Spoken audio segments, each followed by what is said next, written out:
بسم اللہ الرحمن الرحیم۔ السلام علیکم ناظرین۔ دو تین ایشوز کے اوپر میں آپ سے بریفلی بات کروں گا۔ ایک تو یہ کہ جو آرمی چیف نے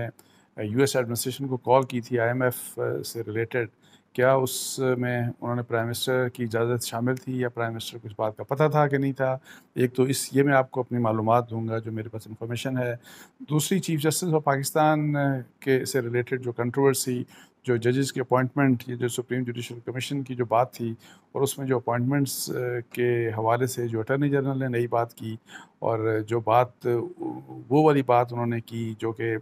بیسیکلی جسٹس فائز عیسیٰ اور جسٹس طارق مسعود صاحب نے جو پہلے بات کر چکے ہیں، تو اس کی انڈورسمنٹ ہوئی، تو اب یہ حالات مزید مشکل ہو گئے چیف جسٹس آف پاکستان کے لیے۔ جبکہ تیسری بات جو میں سب سے پہلے ویسے کروں گا آپ سے، وہ یہ بات ہے کہ جو پیٹرول ظاہر ہے اب 3 روپے سے اوپر کچھ پر لیٹر سستا ہو گیا، اور اسی طریقے سے ڈیزل بھی کوئی 8-9 روپے کے قریب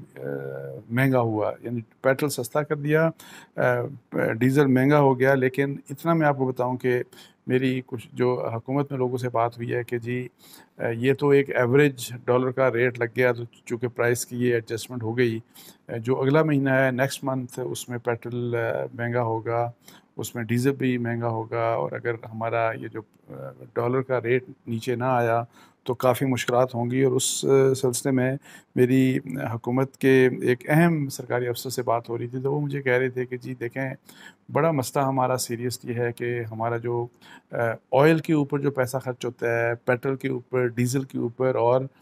کول کے اوپر، مطلب جو انرجی سیکٹر ہے اس کے اوپر جو ہم پیسہ خرچ کرتے ہیں، اور وہ بھی ڈالرز میں، ہمیں ظاہر ہے ہماری امپورٹس ہیں، اور پیسہ یہ جو خرچ ہوتا ہے یہ تقریباً یہ جو ٹوٹل امپورٹس ہیں اس کا تقریباً کوئی 70% کے ارد گرد تقریباً صرف یہی جو پیٹرول اور آئل اور کول کی امپورٹس کے اوپر خرچ ہوتا ہے۔ تو وہ مجھے یہ کہہ رہے تھے کہ دیکھیں یہ اتنے مشکل حالات ہیں پاکستان کے، اور اب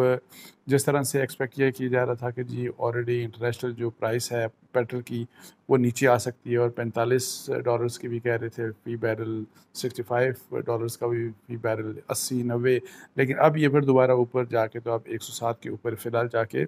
رکا ہوا ہے۔ تو اس کے لیے ہمیں ہماری کیمپینز چلنی چاہیے، ہمیں لوگوں کو ایک ایفرٹ کرنی چاہیے کہ آپ جن کے پاس گاڑیاں ہیں وہ پہلے سے جتنے بھی استعمال کرتے تھے آپ کم گاڑیاں استعمال کریں۔ آپ سرکاری جب فرض کریں کہ آپ مختلف دفاتر میں جاتے ہیں، تو پہلے میں آپ کو بتاؤں ایسے ہوتا تھا کہ ابھی کی بات نہیں ہے، یعنی کہ 20-30 سال پہلے کی بات ہے، شاید اس وقت اس طرح ہوتا تھا کہ جی آپ فرض کریں کہ ایک علاقے سے جا رہے ہیں، ایک خاص نیبر روٹ سے آپ دفتر کی طرف جا رہے ہیں، تو آپ کو پتہ ہوتا تھا کہ اس دفتر کے قریب کن کن کے دوسرے آفسز ہیں، یا اسی دفتر میں بھی جو کام کرنے والے لوگ ہوتے ہیں، فرض کریں کسی ایک منسٹری میں، کسی ایک ڈپارٹمنٹ میں، تو وہ ایک ہی محلے سے یا ایک ہی جو ہے وہ نیبرہڈ سے جاتے ہیں، تو وہ ایک ساتھ جایا کرتے تھے اور واپس آنا، پھر کبھی مطلب ہے کہ ایک کی گاڑی استعمال ہو گئی، کبھی دوسرے کی۔ تو اس قسم کی بات ہم کیوں نہیں کرتے؟ اور پھر یہ کہ یہ ایک ہماری پولیٹیکل پارٹیز کی ذمہ داری ہے، ہماری گورنمنٹ کی ذمہ داری ہے، میڈیا کی، کہ وہ اس قسم کی کیمپین چلائے تاکہ ہمارا خرچہ جو ہے، جو امپورٹس کے اوپر ہمارا خرچہ ہوتا ہے، پیٹرول کی امپورٹس کے اوپر، جو پیٹرول پروڈکٹس ہیں یا اور یہ جو کوئلے کی، تاکہ اس کے اوپر ہمارے اخراجات میں کمی ہو۔ تو اب لیکن اس سے بھی امپورٹنٹ بات یہ ہے کہ بڑے جو حالات ہیں ابھی ہمارے پاکستان کے، کافی مشکل حالات ہیں، میں آپ کو بتاؤں، اور ہمارا تو ڈالر بھی اب 250 تک قریب پہنچ چکا، اور مفتاح اسماعیل صاحب کی کل میں پریس کانفرنس سن رہا تھا، اور وہ ایکسپیکٹ یہ کر رہے ہیں کہ انشاءاللہ یہ آہستہ آہستہ واپس نیچے آئے گا، اللہ کریے ایسا آئے، ہو جائیے۔ لیکن اس سے بھی امپورٹنٹ بات یہ ہے کہ میں دیکھیں کہ پاکستان کی خاطر، میں بار بار یہ کہتا ہوں، پاکستان کی خاطر، پاکستان کے لوگوں کی خاطر، اور میں آپ کو بتاؤں یہ جو بات کرنے والوں، اس کے علاوہ کوئی دوسرا شارٹ کٹ نہیں ہے، اس کے علاوہ کوئی سلوشن نہیں ہے، کہ جو جتنے بھی تمام پولیٹیکل پارٹیز ہیں وہ آپس میں مل بیٹھ کے، اور عمران خان صاحب، اور اب باقی پولیٹیکل پارٹیز کی کیا بات، باقی تو سارے اتحاد میں شامل ہیں، عمران خان صاحب اپوزیشن میں ہیں، تو ان کی جو آپ چلیں عمران خان صاحب یا میاں شہباز شریف صاحب یا زرداری صاحب، ہم چلیں کہتے ہیں کہ یہ آپس میں نہیں ملیں گے بیکاز عمران خان صاحب ان سے نہیں ملنا چاہتے، لیکن چلیں ان کو چھوڑیں، آپ جو آپ کے جس طرح عمران خان صاحب ہیں پی ٹی آئی کے، آپ اپنے جو آپ کے اکنامک ایکسپرٹس ہیں، آپ کے شوکت ترین صاحب ہیں، اسد عمر صاحب ہیں، حماد صاحب ہیں، اس طرح کے جتنے لوگ ہیں، آپ ان کی ایک ٹیم بنائیں، اور یہ ٹیم جا کے نیگوشیٹ کرے حکومت کے اور ان کے اتحادیوں کے جو اکانومی کے ایکسپرٹس ہیں اور پھر گورنمنٹ کے بھی وہ اور باقی بھی اور بھی اکانومسٹ کو ساتھ بٹھا کے تو آپ سب مل بیٹھ کے 1 دن بیٹھیں 2 دن بیٹھیں 3 دن بیٹھیں 4 دن بیٹھیں اکانومی کے اوپر کم از کم ایک یونینیمٹی لے کے آئیں کہ ہم نے اس ملک کو کس طریقے سے چلانا ہے اکانومی کے لحاظ سے معیشت ملک کی کیسے معیشت کو چلانا ہے اور پھر یہی والے جو ایشوز میں بات کر رہا ہوں کہ جی ہمارا امپورٹ بل ہے اور یہ پیٹرول پروڈکٹس کی وجہ سے بہت زیادہ بڑھ جاتا ہے اس کو کیسے کم کیا جائے پھر ظاہر ہے اس کا تعلق چونکہ مہنگائی سے ہے ڈائریکٹ اور مہنگائی کا تعلق عوام سے ہے سو ملک اور عوام کی بہتری کے لیے پولیٹیکل پارٹی سے میں دوبارہ بار بار میں ریکویسٹ کرتا ہوں انیشیٹو حکومت کو لینا چاہیے لیکن اس کو پازیٹیو رسپونڈ عمران خان صاحب کو کرنا چاہیے کہ اپنے سیاسی مفادات سے باہر نکل کے خدا را کوئی پاکستان کے بارے میں سوچیں پاکستان کے عوام کے بارے میں سوچیں تاکہ ہمارے جو یہ مسائل ہیں ورنہ پاکستان کے لیے مسائل میں آپ کو بتاؤں بڑھتے جائیں گی اور یہ مسائل اگر اس حکومت کے لیے ہیں تو عمران خان صاحب فرض کریں کہ وہ کہتے ہیں کہ 2-4 ہفتوں میں ابھی کہہ رہے تھے کہ 4-8 ہفتوں میں ہم الیکشن کی طرف جا سکتے ہیں ہو سکتا ہے چلے بھی جائیں تو اگر چلے جائیں گے وہ الیکشن جیت جاتے ہیں تو یہ سارے مسائل پھر ان کو اکیلے دیکھنے پڑیں گے اور وہ اکیلے بھی یہ مسئلے حل نہیں کر سکتے تو اس لیے میں بار بار یہی کہتا ہوں کہ اس مسئلے اکانومی کے مسئلے کے اوپر سیاست مت کریں اور آپس میں مل بیٹھ کے فیصلے کریں تو اب آتے ہیں آرمی چیف کی جو انہوں نے IMF سے بات کی اور جس کے اوپر ظاہر ہے ہیڈ لائنز بنی اور سارا کچھ کہ جی انہوں نے US ایڈمنسٹریشن کو اپروچ کیا اور پھر ان کو کہا کہ جی آپ IMF کے اوپر اپنا انفلوئنس استعمال کریں تاکہ ہمیں جو پاکستان کو $1.2 بلین کا وہ جو بھی ہے چونکہ اسٹاف لیول ایگریمنٹ آلریڈی ہو چکا ہے تاکہ جتنا جلد ہو وہ میٹنگ بلا کے اپنی بورڈ کی میٹنگ اور اس بورڈ کی میٹنگ میں تاکہ یہ ہمارا جلد سے جلد ہمیں پیسہ وہاں سے آئے انڈیکیشن تو اس سے یہ ہے کہ ایک میسج ہر طرف جائے گا اور یہ جو انسرٹنٹی پاکستان کے اندر ہے یہ بھی ختم ہوگی اور پھر یہ ڈالر جو اتنا گرتا جا رہا ہے وہ بھی رکے گا سب کچھ سو آؤٹ آف یہ بڑا اور آدھو لوگ کچھ کہہ رہے ہیں کہ جی آرمی چیف کا کیا کام تھا یہ میں آپ کو بتاؤں کہ پاکستان کی نیشنل سیکیورٹی جو پالیسی تھی جو عمران خان صاحب نے بنائی تھی اس کا سب سے امپورٹنٹ پوائنٹ یہ تھا اور جو یہ کہ جی ہماری جو نیشنل سیکیورٹی کا جو لنچ یعنی کہ جی اس کی جو سب سے اہم پوائنٹ ہے وہ ہے ہماری اکنامک جو اسٹیبلٹی ہے ہماری اکنامک سیکیورٹی ہے پاکستان اگر اکنامیکلی سیکیور ہوگا پاکستان اکنامیکلی انڈیپینڈنٹ ہوگا تو پھر ہی ہماری نیشنل سیکیورٹی جو ہے ہم اس لحاظ سے ہم سیکیور ہوں گے اگر پاکستان اکانومی کے لحاظ سے ویک ہوگا تو ہم ولنریبل ہوں گے جو کہ ہم ہیں آج کل اور ظاہر ہے سو اس لحاظ سے اگر فرض کریں کہ فوج میں سو نیشنل سیکیورٹی کا مسئلہ ہے اگر آرمی چیف بات کرتے تو مجھے تو یہ پاکستان کی بات ہے اگر ہاں پالیٹکس میں اگر پارٹی وہ کرتے ہیں انٹرفیئر بالکل میں کہوں گا کہ ان کو نہیں کرنا چاہیے لیکن اگر وہاں ان کا پاکستان سے باہر ان کا اگر انفلوئنس ہے کہیں پہ اور وہ انفلوئنس فرض کریں سول گورنمنٹ سے یا کسی اور دوسری کسی ڈپارٹمنٹ کے جو ہیڈز ہیں ان سے زیادہ ہے تو میں تو کہتا ہوں ہر ایک کو یہ اپنا انفلوئنس استعمال کرنا چاہیے تو انہوں نے کیا لیکن اینی ہاؤ کویشچن یہ کیا جا رہا ہے کچھ میں دیکھ رہا تھا اور میرا جو کل کا ویلاگ تھا اس میں بھی ایک صاحب پوچھ رہے تھے کہ کیا انہوں نے پرائم منسٹر شہباز شریف صاحب کو اس بات کا پتہ تھا کیا انہوں نے ان کے پرمیشن سے کیا تو میں نے پھر حکومت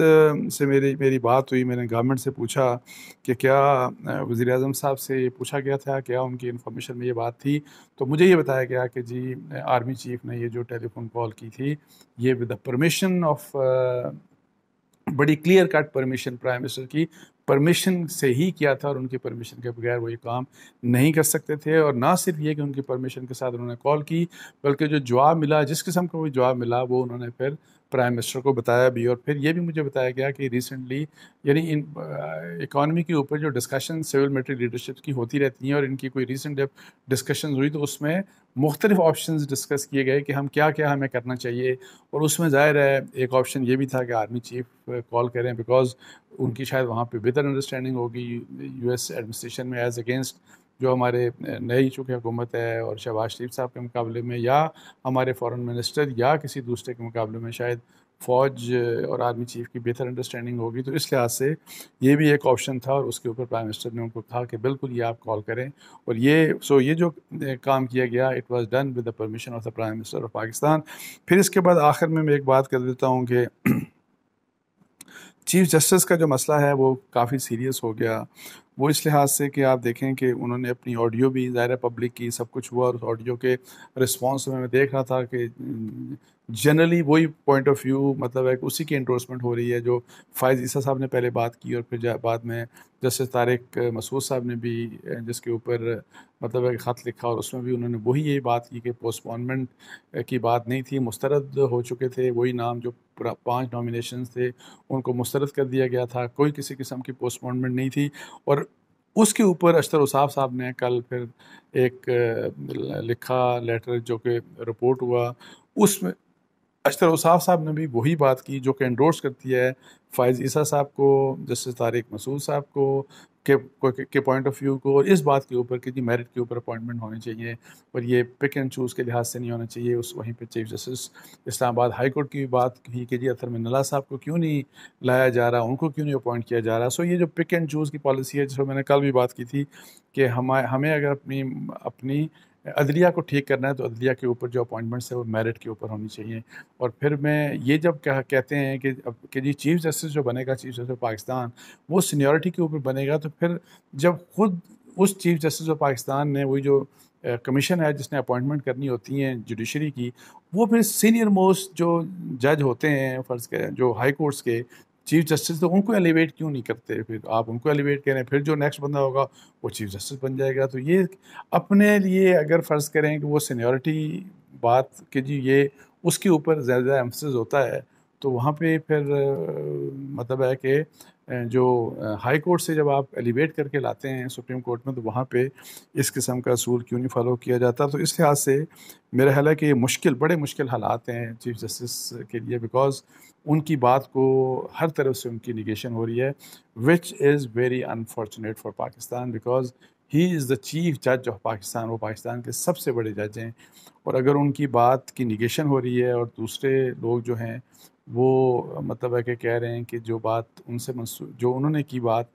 وہ فیکچوئل نہیں تھی، بلکہ فیکچوئل بات وہ ہے جو ان سے ڈفر کرنے والے جسٹس فائز عیسیٰ نے کی، جسٹس طارق مسعود صاحب نے کی، اور جس کو اشتر اوصاف صاحب نے بھی، اٹارنی جنرل پاکستان نے بھی انڈورس کیا۔ تو اس کے ساتھ ہی مجھے اجازت دیجیے، جزاک اللہ، السلام علیکم۔